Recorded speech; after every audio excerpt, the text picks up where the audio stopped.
doorway, her eyes wide. Was that Uncle Damien? Yeah. What did he say? He apologized. Do you believe him? I looked at my daughter, my smart, perceptive, brave daughter who'd saved me from making the biggest mistake of my life, and I told her the truth. I don't know. The rest of the day passed in a blur. My sister Claire called, and I told her everything. She was furious on my behalf, calling Marcus every name in the book and offering to come stay with me. I told her I needed some time alone to process, but I appreciated the offer. Jen, my best friend, called next.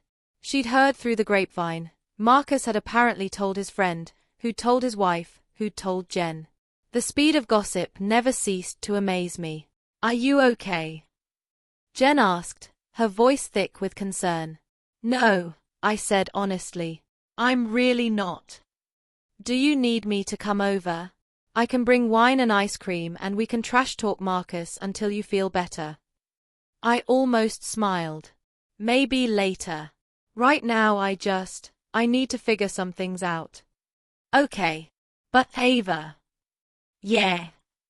You did the right thing. Walking away from that surgery.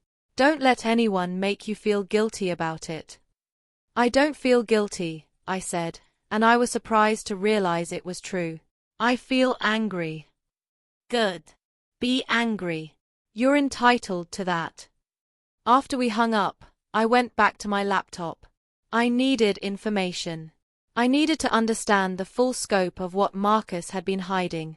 I created a new email account, one Marcus didn't know about, and I started reaching out. I contacted the Serenity Hills Recovery Center, pretending to be Damien's employer, which, technically, I was. He'd worked for my company's construction division for the past 3 years. I told them I needed to verify the dates of his treatment for our records. They sent me a detailed breakdown. Damien had been admitted on November 12th of last year and had checked out against medical advice on December 3rd. Less than a month. He hadn't completed the program. I dug deeper. I found court records for his arrests. I found medical records, not his full file, but enough to see that he'd been in and out of emergency rooms for the past 2 years with various drug-related incidents. And then I found something that made me stop cold. A text message thread that Marcus had left open on our shared iPad, the one we mostly used for recipes and shopping lists. He must have forgotten about it. The thread was between Marcus and someone named Tyler, and it was dated 3 weeks ago. **Tyler***, "Hey man, just checking in. How's Dee doing? Marcus "Not great. Kidneys are shot. Needs a transplant. Tyler "Damn. That's rough. You guys find a donor yet? Marcus "Yeah. Ava's a match. Tyler "Your wife? Dude, did you tell her about the drugs? Marcus No. And I'm not going to. She wouldn't understand. Tyler That's fucked up, man. She deserves to know what she's getting into. Marcus She'll be fine. It's a routine surgery. And Dee needs this. I can't let my brother die because Ava has some moral objection to helping an addict. Tyler I don't know, Marcus. This feels wrong. Marcus It's not your decision. It's mine. I stared at the screen, my vision blurring with tears. He'd known. He'd known exactly what he was doing. He'd known it was wrong, and he'd done it anyway. And he'd called my potential refusal a moral objection like it was some petty prejudice instead of a completely reasonable response to being lied to. That's when I knew. That's when I understood with crystal clarity that the man I'd married, the man I'd built a life with, wasn't who I thought he was. And that's when I decided I wasn't going to just walk away. I wasn't going to just let this go. I was going to make sure Marcus understood exactly what he'd done. And I was going to make sure he faced consequences. The old Ava, the one who avoided conflict, who prioritized harmony, who bent over backward to keep everyone happy, was gone. In her place was someone new. Someone who'd been lied to and betrayed and manipulated, and who wasn't going to take it anymore. I was going to burn this whole thing down. And I was going to make sure Marcus felt every second of it. Over the next 3 days, I became someone I didn't recognize. I was methodical, calculating. I documented everything. Every text message, every email, every bank statement, every credit card charge, I saved it all. I created a folder on my laptop labeled Legal Documents and I filled it with evidence of Marcus's deception. The $15,000 payment to rehab. The Venmo transactions to Damien. The text conversation with Tyler where Marcus admitted he was lying to me. I contacted a lawyer. Her name was Patricia Volkov, and she came highly recommended by Claire. Patricia specialized in family law, but she also had experience with cases involving medical consent and fraud. This is complicated, Patricia said when I met with her in her downtown office. She was in her mid-50s, sharply dressed, with steel-gray hair and eyes that missed nothing. Your husband lied to you, yes, but he didn't forge your consent. You did technically agree to the surgery. Under false pretenses, I said. Exactly. Which is where it gets murky. She leaned back in her chair, studying me. In Illinois, informed consent for organ donation requires full disclosure of relevant medical information about the recipient.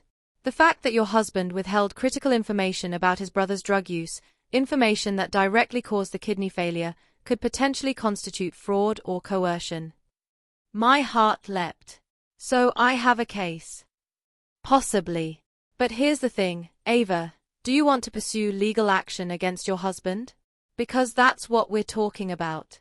This wouldn't just be a divorce. This would be a civil suit for fraud, maybe even a criminal complaint for coercion. It would be public.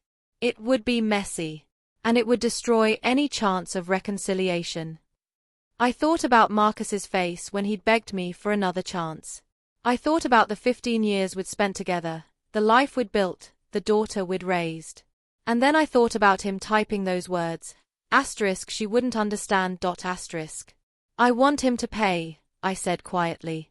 Patricia nodded. Then let's build your case. I also did something else, something I wasn't entirely proud of but felt necessary. I hired a private investigator. His name was Martin Reeves, and he looked exactly like you'd expect a PI to look, rumpled suit, tired eyes, the air of someone who'd seen too much and was surprised by nothing. I met him at a coffee shop in Wicker Park, far enough from my neighborhood that I wouldn't run into anyone I knew. What exactly do you want me to find? Martin asked, stirring sugar into his black coffee. I want to know what else my husband has been hiding, I said. I want to know everywhere he's been, everyone he's been talking to, every lie he's told. I want to know the full scope of his deception. Martin raised an eyebrow. That's a pretty broad mandate. Can you do it or not? He smiled faintly. I can do it. But it's going to cost you. I didn't care about the cost. I had my own money. I'd always kept a separate account, a habit from my parents' messy divorce that I'd maintained even after marriage. It had seemed paranoid at the time. Now it felt like divine providence. Do whatever you need to do, I said. While Martin did his work and Patricia built the legal case, I focused on holding myself together for Sophie's sake. She'd been quiet since the day of the surgery, withdrawn in a way that worried me. She went to school but came home and disappeared into her room. She barely ate. She stopped texting her friends. One night, about a week after Marcus left, I knocked on her door. Sophie, can I come in? Yeah. I found her sitting on her bed, her laptop open in front of her, her face illuminated by the blue glow of the screen. She closed it quickly when she saw me, but not before I caught a glimpse of what she'd been looking at. Drug addiction forums. Articles about kidney failure. Support groups for families of addicts. My heart broke. Baby, I said, sitting beside her on the bed. What are you doing? Research, she said quietly. I wanted to understand. About Uncle Damien. About addiction. About why he did what he did. I pulled her close. That's not your burden to carry. But it feels like it is, she whispered. I'm the one who stopped the surgery. I'm the one who told you the truth. What if Uncle Damien dies because of me? Stop. I pulled back and looked her in the eye. Listen to me very carefully, Sophie. None of this is your fault. Not Uncle Damien's addiction. Not his kidney failure. Not the surgery being cancelled. None of it. You did exactly what you should have done. You told me the truth. And I'm grateful for that. Do you understand?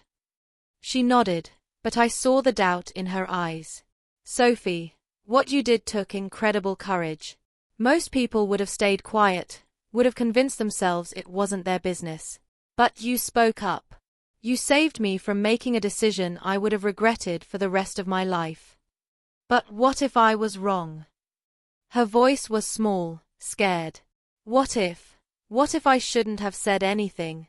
What if Dad was right and I just didn't understand? Your father wasn't right, I said firmly.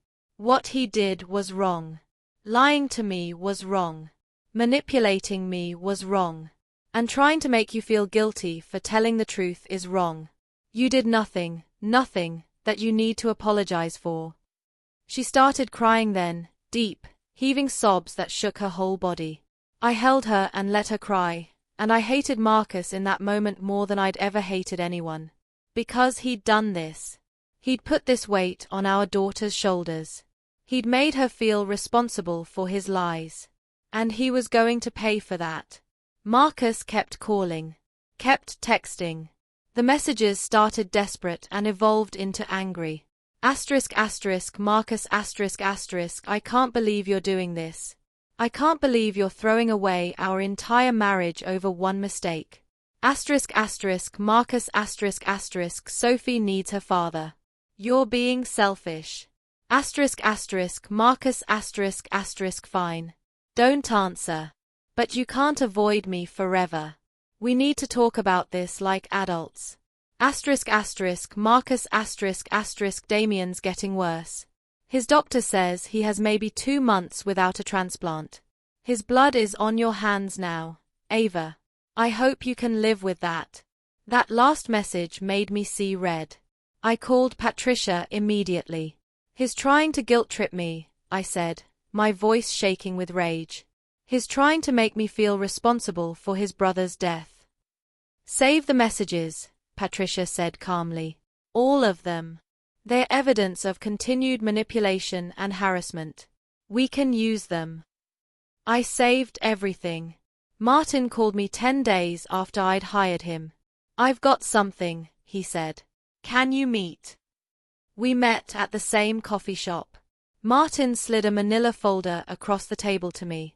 Your husband has been busier than you think, he said. I opened the folder. Inside were photos, bank records, phone logs. I started reading, and my stomach sank lower with every page.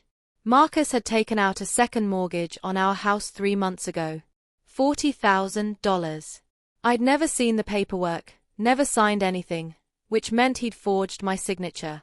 He'd also opened a credit card in my name without my knowledge. The balance was $18,000. That's identity theft, I said, my voice barely a whisper. That's felony identity theft, Martin corrected. With documentation to prove it. He was sloppy. Probably because he was desperate. I kept reading. There were also bank transfers, large ones, from our joint account to an account I didn't recognize. Thousands of dollars, moved over the past 6 months. Whose account is this? Damien's, Martin said. Or at least, an account your husband set up in Damien's name.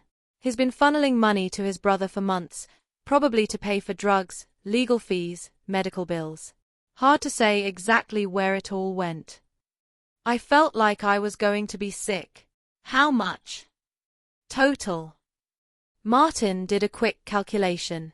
Close to $80,000 over the past year. $80,000. Gone. Our savings, our equity, our future, drained to support Damien's addiction. There's one more thing, Martin said, and his expression was grim. Your husband has been meeting with someone. A woman. Her name is Kelly Wright. She's a nurse at the hospital where Damien was receiving treatment. My blood ran cold. A woman. I don't have proof of anything inappropriate, Martin said carefully. But they've met for coffee 3 times in the past 2 weeks. Always at the same place, always when he should have been at work. Make of that what you will. I stared at the photos Martin had included, grainy surveillance shots of Marcus sitting across from a pretty blonde woman at a Starbucks, their heads close together, her hand on his arm. Find out who she is, I said, my voice hard. I want to know everything about her. Martin nodded. Already on it. That night, I sat at the kitchen table with all the evidence spread out in front of me. The forged mortgage documents. The stolen identity. The secret bank accounts. The photos of Marcus with another woman. It was so much worse than I'd imagined. And yet, part of me wasn't surprised. Because once someone shows you they're capable of one betrayal, you start to realize they're probably capable of others. I called Patricia and told her everything. This changes things, she said, and I heard excitement in her voice. This isn't just about the kidney donation anymore. This is fraud, identity theft, financial abuse. Ava, you could take him for everything. I don't want everything, I said. I just want him to understand what he's done. I want him to face consequences. He will, Patricia promised. Trust me. By the time we're done, Marcus Harrison is going to regret the day he decided to lie to you. I hung up and looked at Sophie, who'd been doing homework at the table. She was watching me with wide, worried eyes. Mom? What's going to happen? I took her hand and squeezed it. Justice, I said. Justice is going to happen. 2 weeks after the cancelled surgery, I finally agreed to meet with Marcus. Not because I wanted to. Not because I missed him or felt sorry for him. But because Patricia advised it. We need him to think there's a chance of reconciliation, she said. We need him comfortable, open, maybe a little careless. If he thinks you might forgive him, he'll let things slip. Details we can use. So I agreed to meet him at a neutral location, a quiet restaurant in Lincoln Park, midday on a Tuesday when it wouldn't be crowded. I dressed carefully that morning. Not to impress him, but to armor myself. A black blazer, grey slacks, minimal makeup. I wanted to look pulled together, in control, not like the broken woman I'd been 2 weeks ago. Sophie wanted to come with me, but I told her no. This was something I needed to do alone. Marcus was already there when I arrived, sitting at a corner booth, his hands wrapped around a coffee cup like he was trying to draw warmth from it. He looked terrible, unwashed hair, dark circles under his eyes, his clothes rumpled. He looked up when I approached, and something in his face crumbled. Ava, he breathed. Thank you. Thank you for coming. I wasn't sure you would. I slid into the booth across from him, keeping my expression neutral. I'm here. Talk. He leaned forward, eager, desperate. I've been going crazy without you. Without Sophie. The hotel is, God, it's awful. I can't sleep. I can't eat. All I do is think about what I've done and how I can fix it. Can you fix it, Marcus? I want to try. I need to try. Ava, I love you. I've loved you since the day we met. You're my everything. And I know I messed up. I know I lied to you. But I was desperate. My brother was dying, and I couldn't think straight. I watched him carefully, looking for any sign of real remorse, real understanding. All I saw was self-pity. You weren't just desperate, I said quietly. You were calculated. You knew exactly what you were doing. No. Yes, Marcus. I pulled out my phone and opened the screenshot I'd saved of his text conversation with Tyler. I turned the screen to face him. You knew it was wrong. You knew I deserved to know the truth. And you decided my right to informed consent mattered less than your desire to save Damien. His face went pale. How did you? You left it open on the iPad. I put my phone away. Careless. He ran a hand through his hair, looking panicked. Ava, please. That conversation, it's out of context. I was stressed, not thinking clearly. She wouldn't understand, I quoted. I can't let my brother die because Ava has some moral objection to helping an addict. That's what you said. Does that sound like someone who respects his wife? Does that sound like love, Marcus? I didn't mean it like that. Then how did you mean it? He opened and closed his mouth, struggling. I just meant that you've never struggled with addiction. You've never had someone you love spiral out of control. I didn't think you'd understand how complicated it is. So you decided not to give me the chance to try. I was protecting you. I laughed, and it came out sharp and bitter. Protecting me. By lying to me. By manipulating me into major surgery. By treating me like I was too stupid or too judgmental to handle the truth. That's not, he stopped, his jaw clenching. You're twisting everything I say. No, Marcus. I'm just finally seeing things clearly. I leaned back, crossing my arms. Tell me something. When were you planning to tell me the truth? After the surgery? Never. He didn't answer, and that told me everything I needed to know. Let me guess, I continued. You were just going to let me go through with it, let me recover, let me spend the rest of my life thinking I'd saved Damien from some tragic genetic disease. And you'd go on knowing the truth, holding that lie between us forever. It wasn't like that. Then what was it like?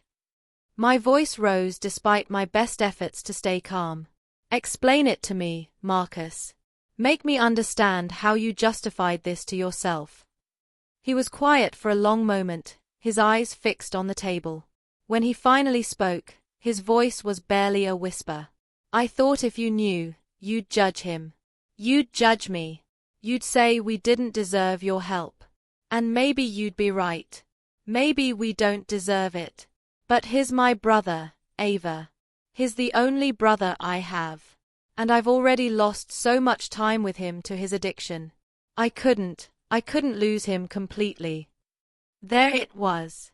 The raw truth underneath all the lies and manipulation. Marcus had been so consumed by his fear of losing Damien that he'd been willing to sacrifice everything else, including me. I understand that you love your brother, I said carefully. I do. But Marcus, love doesn't justify betrayal. Fear doesn't excuse manipulation. You had choices. You could have been honest with me from the start. You could have trusted me to make my own decision. But you didn't. You chose to lie. Because I knew you'd say no. The words burst out of him, loud enough that a few other diners turned to look. He lowered his voice, but the desperation remained. I knew if I told you the truth, you'd refuse. And then Damien would die, and I'd have to live with that. I couldn't do it, Ava. I couldn't just watch my brother die. So you decided I should make the sacrifice instead. It's not a sacrifice. He reached across the table, trying to grab my hands, but I pulled them back. People donate kidneys all the time. You would have been fine.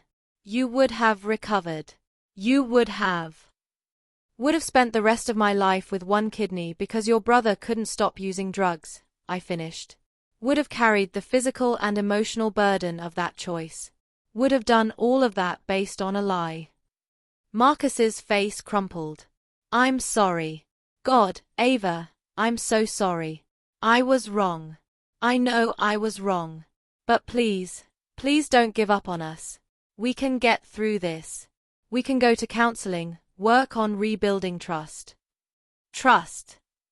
I shook my head. Marcus, you destroyed my trust. You didn't just damage it, you obliterated it. How am I supposed to trust you again? How am I supposed to look at you and not wonder what else you're hiding? I'm not hiding anything else, he said quickly. Too quickly. I pulled out my phone again and opened the photos Martin had sent me, the ones showing Marcus with the blonde woman. I turned the screen to face him. Who's Kelly Wright? The color drained from his face. How did you answer the question? She's a nurse. At the hospital. She was helping with Damien's care. And you've met with her 3 times in the past 2 weeks. For coffee. Always when you should have been at work. It's not, Ava, it's not what you think. Then what is it? He was sweating now, his hands shaking. She was helping me. Giving me advice about how to handle Damien's situation. She has experience with addiction, and I needed someone to talk to. So you were talking to her instead of me. Your wife. You weren't speaking to me. His voice rose again. You kicked me out, remember?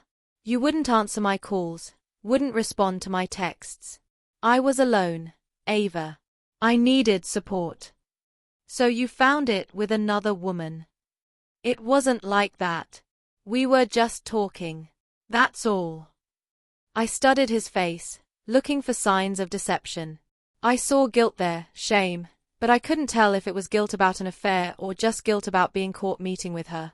I want to believe you, I said slowly. But here's the thing, Marcus. You've already proven you're an excellent liar. So how do I know you're not lying to me right now? He opened his mouth, closed it, opened it again. You have to trust me. I almost laughed. Trust you? After everything you've done? That's what you're asking for? Yes, he said desperately. Yes, I'm asking you to give me another chance. To let me prove that I can be the husband you deserve. The father Sophie deserves. Please, Ava. Don't throw away 15 years of marriage over this. And there it was, the final manipulation. Framing my refusal to forgive him as me throwing away our marriage, when he was the one who'd set it on fire in the first place. I took a deep breath, steadying myself for what I was about to do. I have some questions, I said. And I need you to answer them honestly. Relief washed over his face. Anything. I'll answer anything. The second mortgage on our house. The one for $40,000. What was that for? He froze. What? Don't play dumb, Marcus. I found the paperwork. You took out a second mortgage 3 months ago. Where did that money go? His face went from pale to grey. I was going to tell you. Where did it go? Damien needed it. For legal fees. For medical bills. For drugs. He flinched. Some of it, probably, yes. But I was trying to help him get clean. I paid for the rehab. I paid for his lawyer when he got arrested. With my money. With our money. Money you stole by forging my signature on the mortgage documents. I didn't steal it. Yes, you did. I leaned forward, my voice hard. You committed identity theft, Marcus. You forged my signature on legal documents. That's a felony. The blood drained from his face completely. Ava, you can't, you wouldn't. And the credit card, I continued, ignoring his sputtering. The one you opened in my name. The one with an $18,000 balance. What was that for? I was going to pay it off, he said weakly. I just needed time. More money for Damien. He didn't answer, which was answer enough. I pulled out a folder Patricia had prepared for me, copies of all the documents, all the evidence, everything Martin and I had uncovered. I slid it across the table to Marcus. This is what you've done, I said quietly. This is the full scope of your betrayal. It's not just the lie about Damien's kidney failure. It's the financial fraud. The identity theft. The secret bank accounts. The money you've been funneling to your brother for months, maybe years. Marcus opened the folder with shaking hands. His face went through a series of expressions, shock, horror, panic, as he flipped through the pages. How did you? It doesn't matter how I got it. What matters is that I have it. All of it. Documented, dated, irrefutable. He looked up at me, and for the first time, I saw real fear in his eyes. What are you going to do with this? I'm filing for divorce, I said calmly. And I'm pressing charges for identity theft and fraud. No. The word came out as a gasp. No, Ava, please. You can't do this. If you press charges, I'll go to prison. I'll lose my job. I'll lose everything. You should have thought about that before you committed felonies. Please. He was begging now, tears streaming down his face. Please, think about Sophie. Think about what this will do to her. She needs her father. You can't take that away from her. And that was the moment I knew I had him. Because he'd finally played the card I'd been waiting for. The Sophie card. The one that proved he still didn't understand what he'd done wrong. You took yourself away from her, I said, my voice ice cold. The moment you decided to lie to me, to manipulate me, to commit fraud, that's when you chose to risk losing your daughter. Don't you dare try to put that on me. Ava. I'm done, Marcus. I stood up, gathering my purse. My lawyer will be in touch about the divorce proceedings. And the police will probably want to talk to you about the identity theft. I suggest you get yourself a good attorney. Wait. He scrambled out of the booth, grabbing my arm. His touch felt like fire, and I yanked away. Wait, please, just tell me what I can do. Tell me how to fix this. I'll do anything. I looked at him, really looked at him, and I tried to find some trace of the man I'd fallen in love with 15 years ago. The man who'd made me laugh on our first date. The man who'd proposed to me under the stars. The man who'd held my hand while I gave birth to Sophie. But that man was gone. Or maybe he'd never really existed. Maybe I'd just been in love with the idea of him, the version of him I'd wanted him to be. You can't fix this, I said quietly. It's too broken. I walked away, leaving him standing in that restaurant, and I didn't look back. Outside, the Chicago wind hit me like a wall, cold and sharp and cleansing. I stood on the sidewalk for a moment, letting it wash over me, feeling lighter than I had in weeks. My phone buzzed. A text from Sophie. Sophie how did it go? I typed back quickly. Me it went exactly how it needed to. I'll tell you everything when I get home. Sophie are you okay?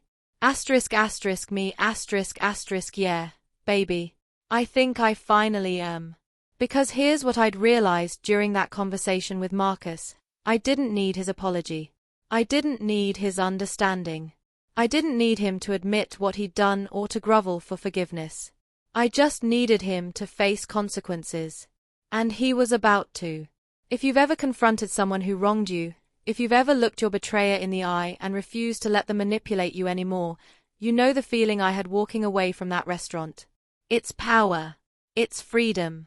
It's the moment you take your life back. And this story? It's nowhere near finished. Subscribe if you haven't already, because you need to see what happens next. Check the description box below for more stories about revenge, about justice, about the moment you decide you're not going to be anyone's victim anymore. The divorce papers were filed 3 days after my meeting with Marcus.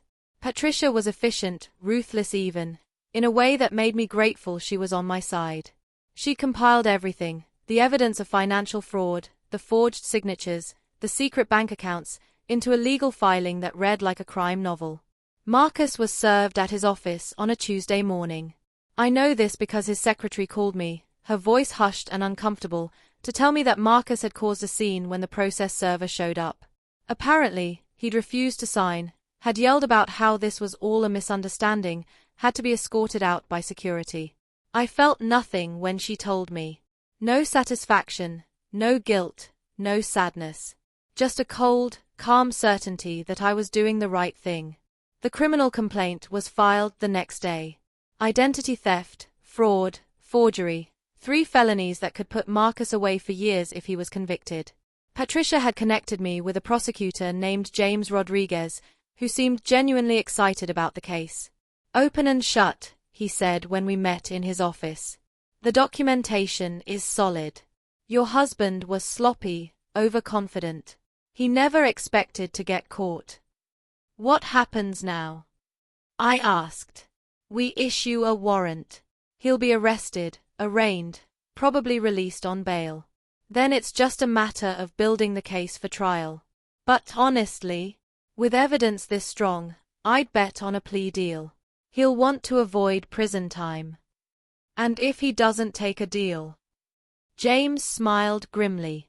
Then we go to trial, and he loses. Trust me, Mrs. Harrison.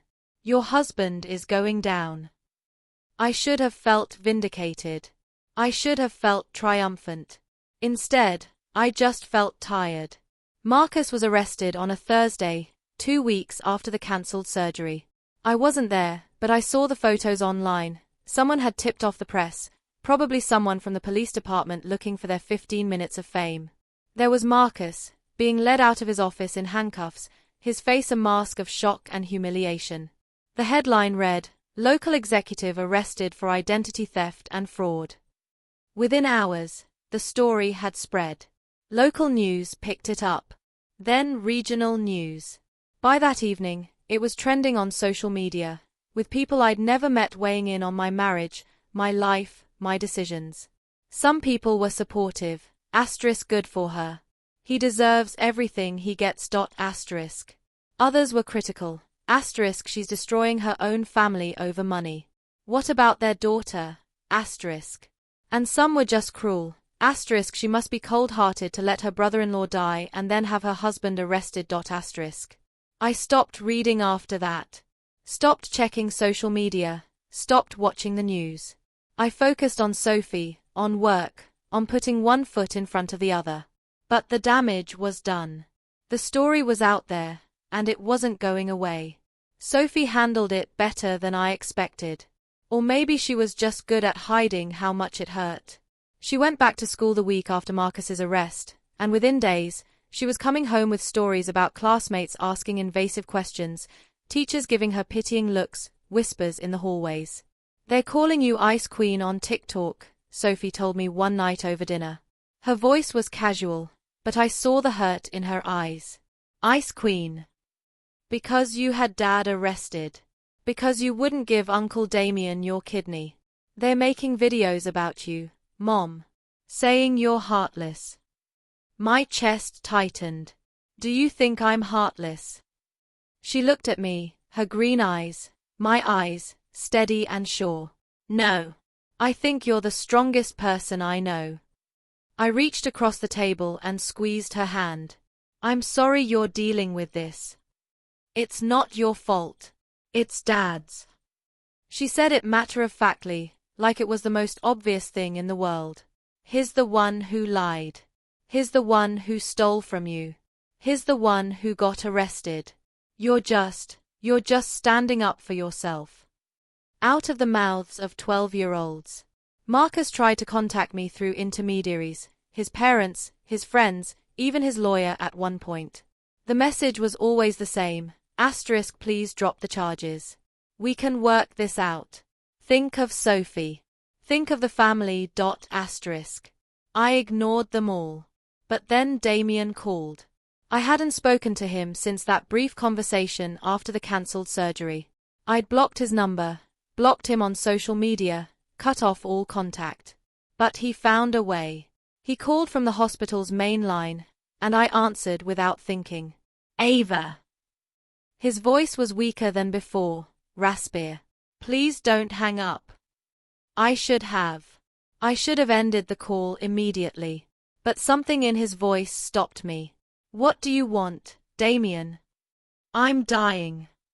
He said it simply, without drama. The doctors say I have maybe 3 weeks. 4 if I'm lucky. My body's shutting down, Ava.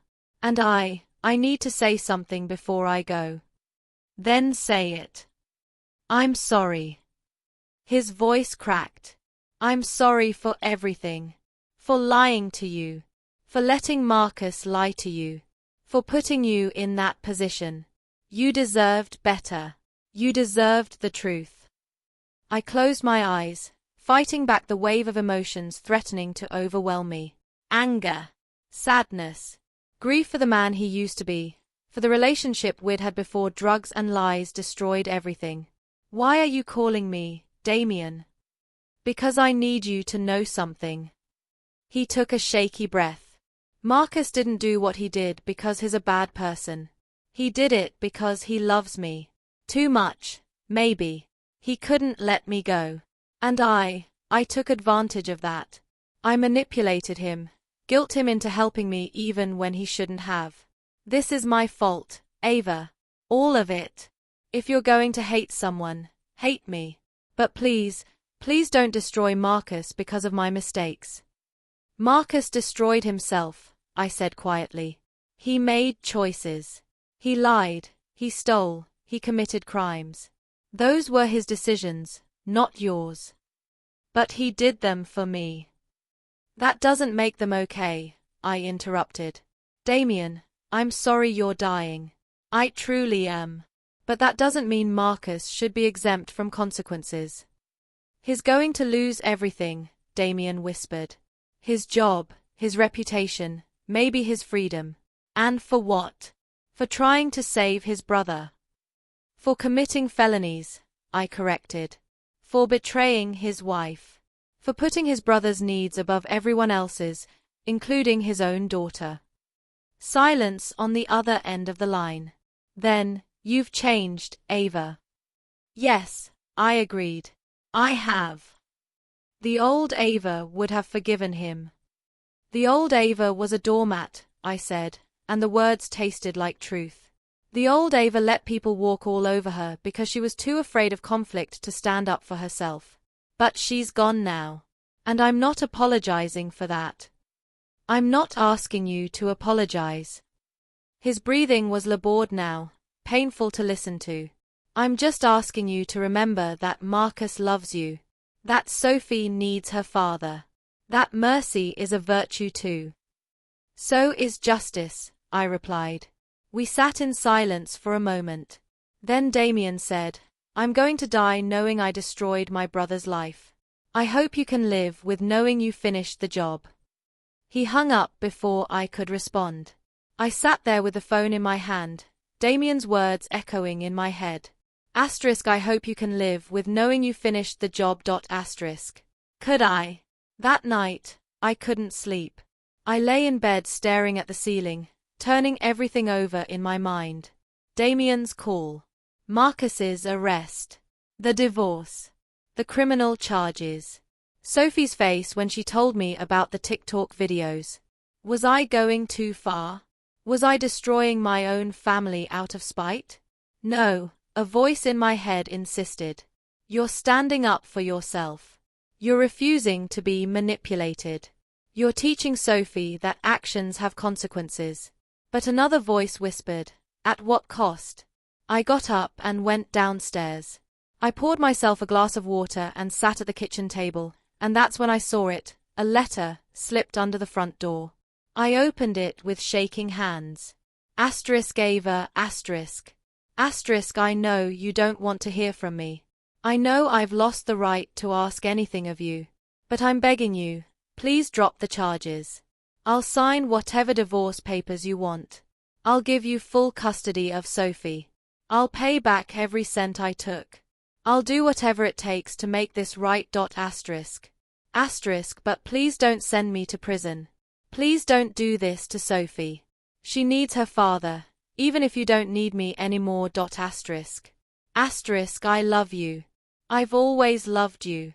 And I'm so sorry for everything I've done. Asterisk. Asterisk Marcus asterisk. I read the letter 3 times.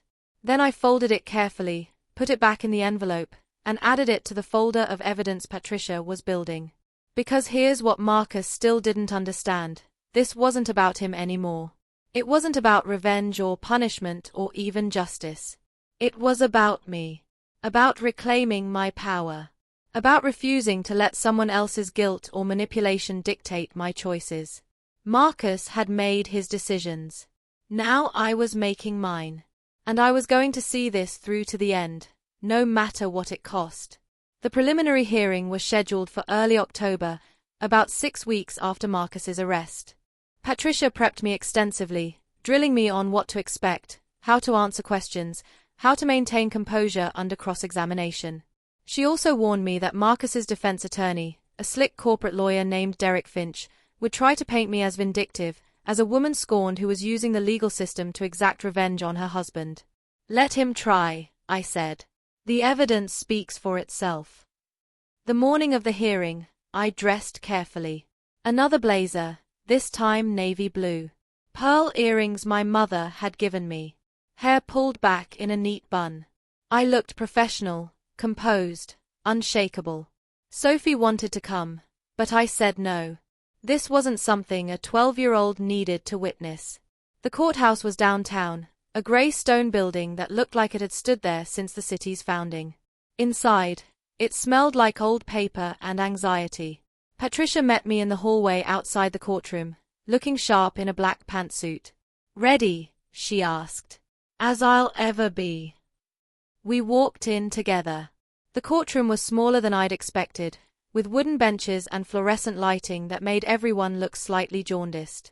Marcus was already there, sitting at the defense table with Derek Finch. He looked thin, haggard, like he hadn't slept in days. When he saw me, his face crumpled, and he started to stand, but Finch pulled him back down. I took my seat on the prosecution side, refusing to look at him again. Judge Martha Kowalski entered, a stern woman in her 60s with silver hair and no-nonsense demeanor. Everyone stood, then sat again. The preliminaries began, statements from both sides, submission of evidence, procedural motions I barely understood. Then James Rodriguez called me to the stand. I took the oath, my hand steady on the Bible, my voice clear. I sat in the witness box and looked out at the courtroom, at the faces of strangers who'd come to watch my life unravel in public. James asked me to walk through the events leading up to the cancelled surgery. I did, keeping my voice steady, sticking to the facts. The phone call about Damien. The matching process. The consent forms. The morning of the surgery. Sophie's revelation. "And when did you discover that your husband had taken out a second mortgage on your home without your knowledge?" James asked. "About a week after the cancelled surgery. I was reviewing our financial records and found documentation I'd never seen before." "And your signature on those documents?" "Forged," I said firmly. "I never signed any paperwork authorizing a second mortgage." Derek Finch stood up. "Objection, Your Honor. The witness isn't a handwriting expert. She can't definitively state the signature was forged." "We have a handwriting analysis that will be submitted as evidence," James countered. "But Mrs. Harrison can certainly testify as to whether she remembers signing the documents." Judge Kowalski nodded. "Overruled. Continue." The questioning went on. The credit card opened in my name. The bank transfers. The pattern of financial abuse that had been going on for months. Then it was Finch's turn to cross-examine.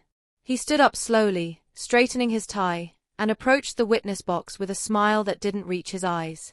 "Mrs. Harrison," he said, his voice smooth. "You love your husband, don't you?" I hesitated. "I did."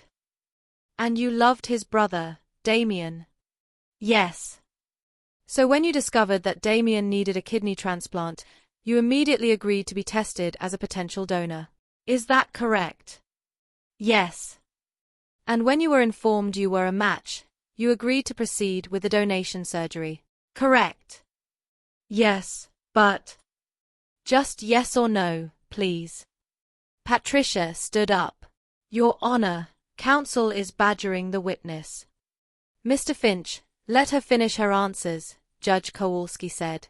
Finch nodded. "Mrs. Harrison, you agreed to donate your kidney. Yes or no?" "Yes," I said through gritted teeth. "But I agreed based on false information." "We'll get to that. Now, you've stated that you discovered certain financial transactions you weren't aware of. But isn't it true that you and your husband maintained joint accounts?" "Yes." And isn't it true that you had access to those accounts at any time? Yes, but… So you could have checked the balances, reviewed the transactions, at any point. Correct. I saw where he was going. I trusted my husband. I didn't think I needed to. Yes or no, Mrs. Harrison? Yes, I said coldly. I could have checked. But you didn't. Because you trusted your husband. And now that trust is broken, you're using that access you always had, to claim you were defrauded. That's not… Isn't it true, Mrs. Harrison, that you're angry at your husband for lying about his brother's drug use? Yes. And isn't it true that you're using these financial discrepancies you could have discovered at any time, as ammunition in what is essentially a domestic dispute? No, I said firmly. My husband forged my signature on legal documents. That's not a domestic dispute. That's a crime. Finch smiled like I'd walked into a trap.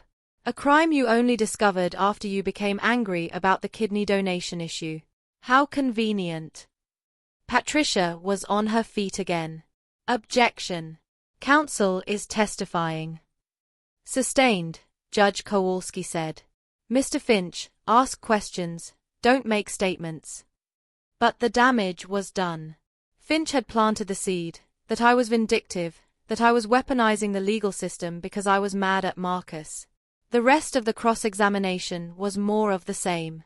Finch trying to paint me as an angry wife out for revenge.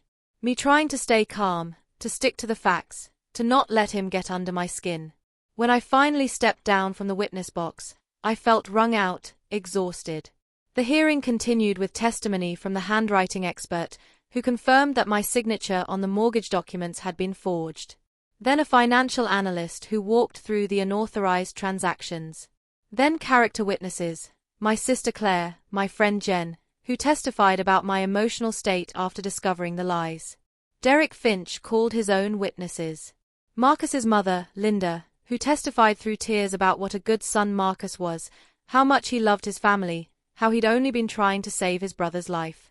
One of Marcus's colleagues, who talked about Marcus's stellar reputation at work, his dedication, his integrity. Finally, Marcus himself took the stand. He looked directly at me as he was sworn in, his eyes pleading. I looked away. Finch walked him through his version of events. Yes, he'd lied about Damien's drug use. Yes, he'd taken out the second mortgage and opened the credit card without telling me. But it had all been for Damien, to save Damien's life, to help his brother get clean. I made mistakes, Marcus said, his voice breaking. I know that. I should have been honest with my wife from the beginning. But I was desperate. My brother was dying, and I couldn't let that happen. I would have done anything to save him. Including committing fraud. Finch asked. Marcus hesitated. I didn't see it as fraud.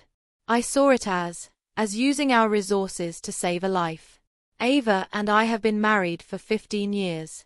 Everything we have, we built together. I thought she'd understand if she knew the full picture. And now? Finch prompted. Now I'd give anything to take it all back. Marcus looked at me again, tears streaming down his face. Ava, I'm sorry. I'm so sorry. I never meant to hurt you. I love you.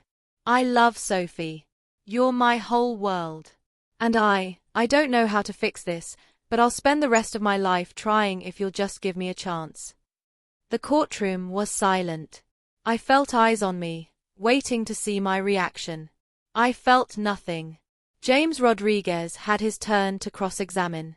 He was brutal, methodical, tearing apart Marcus's defense piece by piece. Mr. Harrison, you stated that you didn't see taking out a second mortgage without your wife's knowledge as fraud. Is that correct?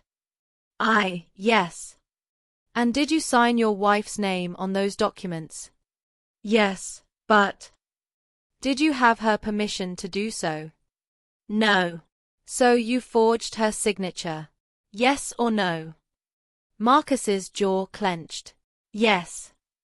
And the credit card opened in her name. Did she know about that? No. Did you use that credit card? Yes. For what purpose? To help Damien. For what specific purchases, Mr. Harrison? Marcus hesitated. Legal fees. Medical bills. Some personal expenses. Personal expenses, James repeated. Such as? Marcus looked at his lawyer, who nodded encouragingly. Such as cash withdrawals. To help Damien with living expenses. Living expenses. Or drug money. Objection. Finch was on his feet. Speculation. I'll rephrase, James said smoothly. Mr. Harrison, do you know what your brother spent the money on? Not specifically. But you knew he was actively using drugs during this time period. Correct. He was trying to get clean. Yes or no, Mr. Harrison? Yes, Marcus said quietly. I knew.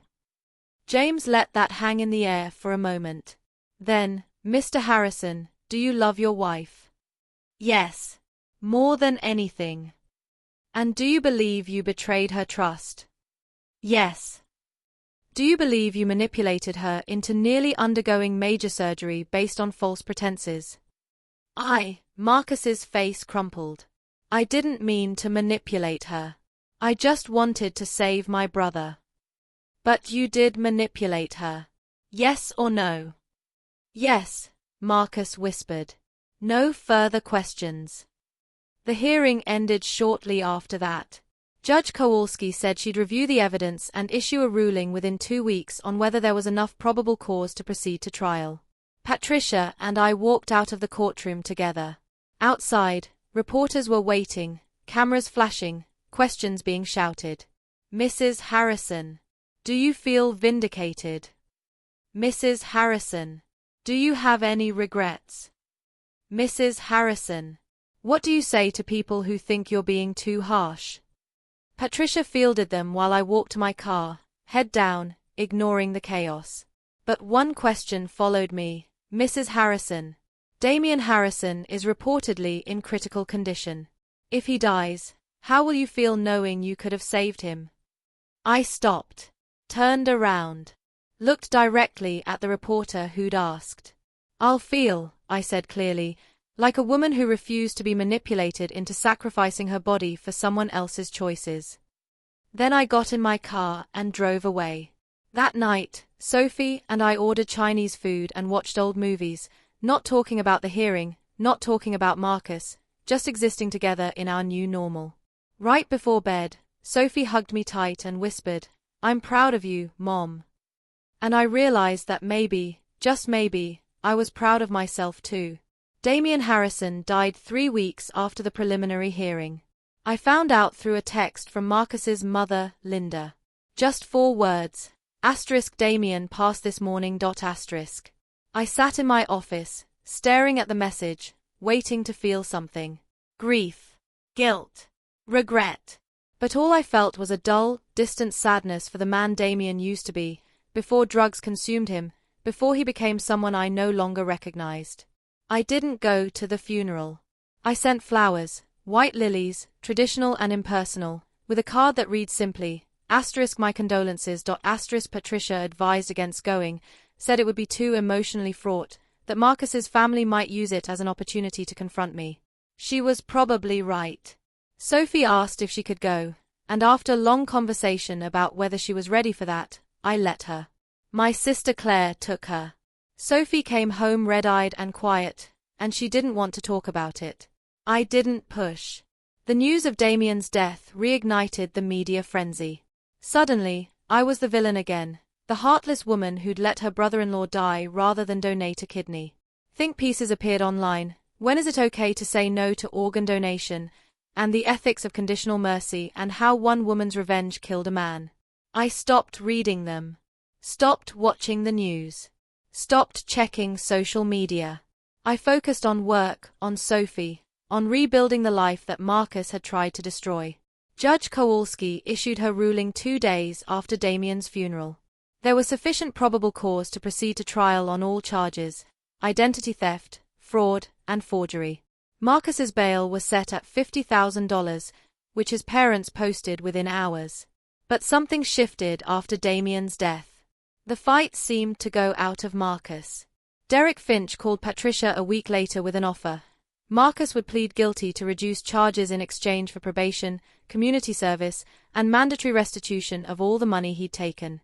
No jail time, Patricia told me over the phone.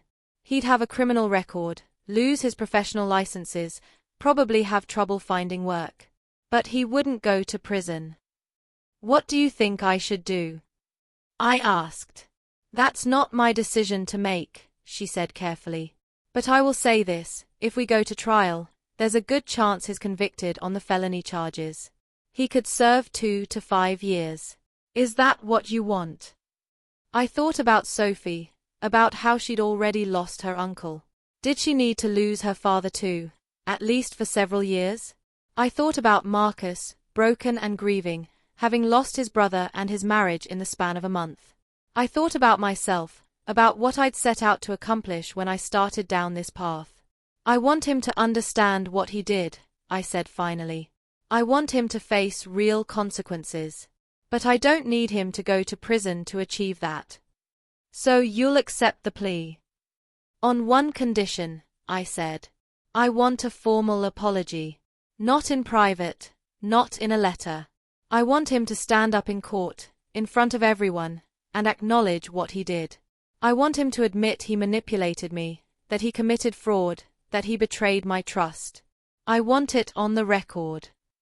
Patricia was quiet for a moment.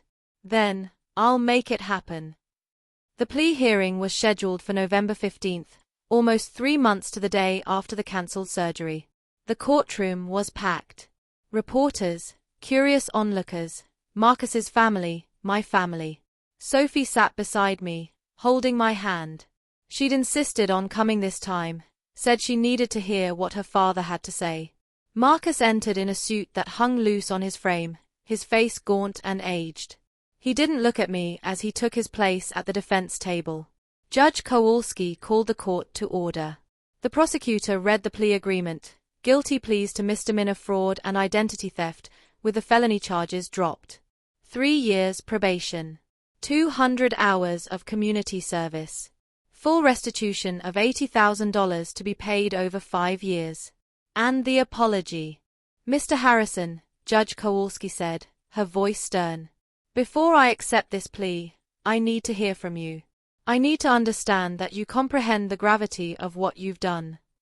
Marcus stood, his hands shaking. He cleared his throat once, twice, then looked directly at me for the first time. Ava, he said, his voice rough. I owe you more than an apology can ever express. What I did to you was unforgivable. I lied to you about my brother's condition. I manipulated you into considering a surgery that would have permanently altered your body, all based on false information. I violated your trust in the worst possible way. He paused, swallowing hard. And then, when you discovered the truth, I didn't stop. I stole from you. I forged your signature. I committed fraud. I prioritized my fear of losing my brother over my obligation to be honest with my wife, my partner, the mother of my child. Tears were streaming down his face now, but his voice remained steady. I told myself I was doing it for Damien, that the ends justified the means. But the truth is, I was selfish. I was a coward. I didn't want to face the possibility that you might say no if you knew the truth. So I took that choice away from you. And in doing so, I destroyed everything we built together over 15 years. He looked at Sophie then, his face crumpling. Sophie, I'm sorry. I'm sorry you had to be the one to tell the truth when I wouldn't. I'm sorry I put that burden on you. I'm sorry I failed you as a father. You deserved better. You both did. He turned back to Judge Kowalski. I accept full responsibility for my actions. I broke the law. I betrayed my family. And I will spend the rest of my life trying to make amends, knowing that I may never succeed. The courtroom was silent. Judge Kowalski studied Marcus for a long moment. Then she said, "Mr. Harrison, the court accepts your guilty plea. You will serve 3 years probation under the conditions outlined in the plea agreement. You will also attend mandatory counseling for addiction and family dynamics. Do you understand?" Yes, Your Honor. "And Mr. Harrison, if you violate the terms of your probation in any way, you will serve the maximum sentence for the original charges. Do you understand that as well?" Yes, Your Honor. "Then this matter is concluded. Court is adjourned." The gavel came down with a sharp crack. People started to move, to talk, but I sat frozen, Sophie's hand still in mine. Marcus looked at me one more time across the courtroom, his expression full of loss and regret, and then Derek Finch was ushering him out through a side door. "It's over," Sophie whispered. "Yeah," I said. "It's over." But it wasn't, not really. Because endings are never clean. They're messy and complicated, and they stretch out longer than you expect. The divorce was finalized in January, 4 months after the surgery that never happened. Marcus signed everything Patricia put in front of him without contest. I got the house, full custody of Sophie with visitation rights for Marcus, and a structured repayment plan for the money he'd stolen. Marcus moved into a small apartment on the north side. He lost his executive position. The company quietly asked him to resign after the conviction, and took a job as a project manager for a small construction firm. The pay was a fraction of what he used to make. He saw Sophie every other weekend, and slowly, carefully, they started rebuilding their relationship. She was angry with him for a long time, angry about the lies, angry about what he'd done to me, angry that he'd put his brother before his family. But she was also 12 years old, and she loved her father, and eventually the anger started to fade into something more complicated. As for me, I threw myself into work. I got a promotion, VP of Operations, a position I'd been angling for years. I joined a book club, started going to yoga, reconnected with friends I'd neglected during the chaos of the past few months. And I started therapy. Dr. Sarah Chen, no relation to the surgeon, was a calm, perceptive woman in her 40s who didn't let me get away with anything. She pushed me to examine not just what Marcus had done, but my role in the relationship that had allowed it to happen. "You mentioned you've always been someone who avoids conflict," she said during one session. "Someone who prioritizes other people's comfort over your own needs. Where do you think that comes from?" I thought about my parents' divorce when I was 16. The screaming, the throwing things, the ugliness of it all. I thought about how I'd vowed never to have a marriage like that, never to be the kind of person who made waves. I thought if I was agreeable enough, if I never caused problems, my marriage would be different from my parents', I said slowly. I thought I could avoid their mistakes by being easier. And how did that work out? I laughed bitterly. It made me into someone who could be lied to for months without questioning it. Someone who could be manipulated because I was too afraid to push back. And now, I said, I'm learning to be okay with being difficult. Dr. Chen smiled. Good. Spring came, then summer. Sophie finished 7th grade with good grades despite everything. She joined the soccer team, made new friends, started smiling again. Marcus and I learned to co-parent civilly. We texted about schedules and school events, met for coffee once a month to discuss Sophie's needs. It was awkward at first, stilted, but it got easier. We'd never be friends, but we could be functional. One Saturday in July, almost a year after the cancelled surgery, Sophie and I were sitting on the back porch drinking lemonade when she said, "Mom, can I ask you something?" "Always." "Do you ever regret it? Everything that happened?" I thought about it carefully. I regret that it happened at all. I regret that your dad lied, that he put us in that position. But do I regret the choices I made after I found out? No, I don't. Do you still love him? The question caught me off guard. I love who he used to be, or who I thought he was. But that person, I shook my head. I don't think he ever really existed. Do you think you'll ever get married again? Maybe, I said honestly. Someday. When I meet someone who treats me like a partner instead of a resource. Sophie nodded thoughtfully. Then, for what it's worth, I think you did the right thing. Standing up for yourself. Not letting Dad get away with it. Yeah. You taught me something important. What's that? She looked at me with those wise, too old eyes. That sometimes the people who love you will hurt you. And when they do, you're allowed to protect yourself. Even if it makes you the villain in someone else's story. I felt tears prick my eyes. When did you get so smart? I have a really good mom, she said, smiling. I pulled her into a hug and held her tight, this brave, brilliant girl who'd saved me when I couldn't save myself. And I realized that maybe this wasn't an ending at all. Maybe it was a beginning. Maybe I'd spent so many years being the person everyone else needed me to be that I'd forgotten who I actually was. Maybe this whole terrible, painful year had been about rediscovering that person. About learning that kindness doesn't mean letting people walk all over you. That love doesn't require self-sacrifice. That you can be strong and vulnerable at the same time. I thought about Marcus, probably sitting in his small apartment, dealing with his own grief and regret. I thought about Damien, gone now, his life cut short by choices that had started small and spiraled out of control. I thought about the version of myself who'd been wheeled into that OR, trusting and naive, believing that everything would be okay if she just said yes. That woman was gone. And I didn't miss her. In her place was someone harder, yes, but also someone more whole. Someone who knew her worth. Someone who wouldn't settle for less than she deserved. Someone who, despite everything, was going to be okay. I poured Sophie another glass of lemonade and myself a glass of wine, and we sat there on the porch as the sun set over Chicago, painting the sky in shades of orange and pink and gold. The city stretched out before us, full of possibility and promise and second chances. You know what? I said to Sophie. What? I think we're going to be just fine. She smiled. I think so too, Mom. And for the first time in a long time, I believed it. They say time heals all wounds, but I think that's only partially true. Time doesn't heal, it just teaches you how to carry the scars. It's been 3 years since the day my 12-year-old daughter stopped a surgery and saved me from myself.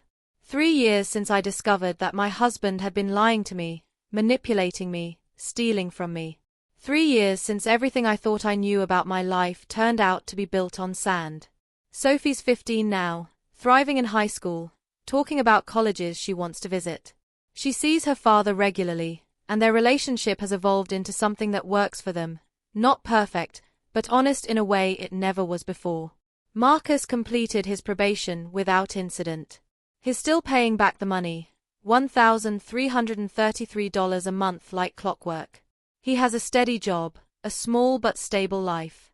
We're cordial when we see each other at Sophie's events. Sometimes I even catch glimpses of the man I thought I'd married, and it doesn't hurt quite as much as it used to. As for me, I'm seeing someone, a good man named Daniel who works in environmental law and thinks I'm amazing exactly as I am. He knows my story, knows what I went through, and has never once made me feel like I should have handled it differently. I'm not the same woman I was 3 years ago. I'm louder now, more assertive. I speak up when something bothers me. I set boundaries and keep them. I don't apologize for taking up space. And I don't regret a single choice I made after that morning in the OR. Because here's what I learned. Sometimes the people who claim to love you will ask you to set yourself on fire to keep them warm. And when that happens, your job isn't to find a bigger match. It's to walk away from the flames. It's to choose yourself. It's to understand that protecting your own peace isn't selfish, it's necessary. And it's to teach your daughter, through your actions and not just your words, that she deserves to be treated with honesty and respect, and that it's okay to demand nothing less. So if you're out there right now, dealing with someone who's lying to you, manipulating you, trying to make you feel guilty for standing up for yourself, hear me when I say this, you don't owe anyone your body. You don't owe anyone your health. You don't owe anyone forgiveness. What you owe yourself is the truth. and the courage to act on it. Thank you for staying with me through this story. Thank you for listening to me relive the worst and best year of my life. If this resonated with you, if you've been through something similar, or if you just believe in the power of standing up for yourself, leave a comment below. Let me know where you're watching from. Share your own story if you feel comfortable. And please, check the description box below for more stories like this one. Stories about survival, about strength, about the moment you realize you deserve better and decide to fight for it. Because we all deserve better. Every single one of us. And it's never too late to start believing that.